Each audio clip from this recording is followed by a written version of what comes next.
এই মুহূৰ্তত দিব বিচাৰিছো এটা ব্ৰেকিং নিউজ কিয়নো নগাঁও উৰিয়াগাঁও বাইপাছ চকত হুকাবহ পথ দুৰ্ঘটনা মৃত্যু হৈছে এগৰাকী কণমানিৰ হুকাবহ দুৰ্ঘটনাত মৃত্যু হৈছে গুমুঠা গাঁৱৰ 86 বছৰীয়া কণমানি শিশুটিৰ নাম হৈছে ভাগ্যপ্ৰিয়া শইকীয়া মাতৃৰ লগত স্কুটিৰে বিদ্যালয়ৰ পৰা কিতাপ আনিবলৈ যাওঁতে এখন ডাম্পাৰে পিছফালৰ পৰা খুন্দিওৱাৰ ফলত দুৰ্ঘটনাটো সংঘটিত হৈছে আৰু উন্নত চিকিৎসাৰ বাবে গুৱাহাটীলৈ নি থকা অৱস্থাতে মৃত্যু হৈছে কণমানিটিৰ পুনৰবাৰ জনাইছো এই মুহূৰ্তত এটা ব্ৰেকিং নিউজ কিয়নো নগাঁও উৰিয়াগাঁও বাইপাছ চকত হুকাবহ পথ দুৰ্ঘটনাত 6 বছৰীয়া কণমানিৰ মৃত্যু হয় কণমানিটিৰ নাম হৈছে ভাগ্যপ্ৰিয়া শইকীয়া আৰু উন্নত চিকিৎসাৰ বাবে গুৱাহাটীলৈ নি থকা অৱস্থাতে মৃত্যুক আঁকোৱালি লৈ শিশুটিয়ে দুৰ্ঘটনা সংঘটিত কৰা ডাম্পাৰখন যান বাহন আৰক্ষীয়ে ইতিমধ্যে জব্দ কৰিছে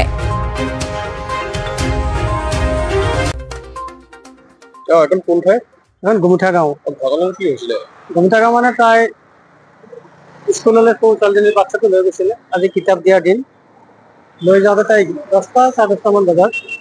উৰিয়াগাঁও বাইপাছত বিপৰীত মুখৰ পৰা আহি থকা এখন ডাম্পাৰ ক্ৰচিং হওঁতে স্কুটিখনত লাগি পেলাই মানে দুইটা চিটিকি পৰিল তাৰপিছত তাই মোৰ বাচ্ছাটোৰ গাত মানে স্কুটিখন পৰি গ'ল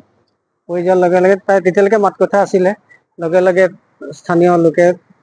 গুৱাহাটীলৈ লৈ গুচি গ'ল মানে কপিল নাৰ্ছিং হোম নিছিলে তাত কোনো চিলড্ৰেন ডক্টৰ নাছিলে সেইকাৰণে তেওঁলোকে গুৱাহাটীলৈ অফাৰ কৰিছে গৈ থাকোঁতে বাটতে ৰহা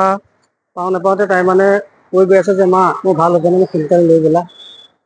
তাই গৈ থাকোঁতে অকস্মাত বোলে টোপনি ধৰা নিচিনাকৈ তাই আঁজি দিলে দিয়াৰ লগে লগে সেইখন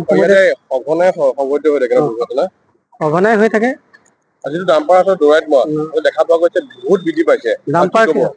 ডাম্পাৰখিনি অলপ বন্ধ কৰিব লাগে প্ৰশাসনৰ ফালৰ পৰা লাহে লাহে চলাব লাগে আৰু স্কুলৰ টাইমত আচলতে ডাম্পাৰখিনি বন্ধ কৰিব লাগে যিহেতু সেইখন 10টা 10:30 সময় সেইটো সময়ত ডাম্পাৰ চলাটো বন্ধ কৰিব লাগে